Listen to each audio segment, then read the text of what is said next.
The Manrega controversy took the centre stage at the CWC meet.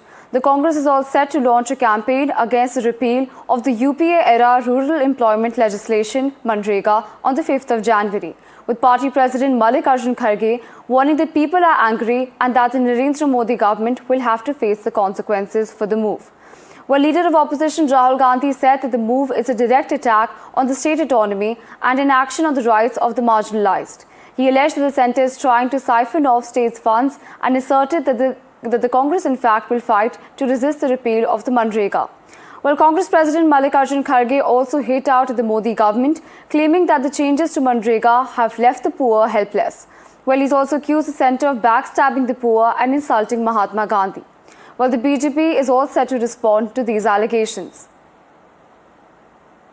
Budget कम करना, केंद्र सरकार की भागीदारी कम करना, जिस योजना को महात्मा गांधी के नाम पर चलाते थे उसका नाम बदल देना, इनकी नियत ये है और कि किसी तरह धीरे धीरे इसको समाप्त कर दिया जाए। और नरेगा एक ऐसा सुरक्षा कवच है जो लोगों को आर्थिक संबल देता था। जो सबसे गरीब इस देश में ग्रामीण क्षेत्र में लोग रहते थे उनको अधिकार था, संवैधानिक अधिकार था 100 दिन के रोजगार का। दुनिया में किसी मुल्क में इस प्रकार का अधिकार नहीं था। उसको एक तरह से खोखला कर दिया है और अब उसकी ताबूत की आखिरी कील ठोक रहे हैं। मनरेगा सिर्फ एक योजना नहीं थी। मनरेगा राइट्स बेस्ड कॉन्सेप्ट था।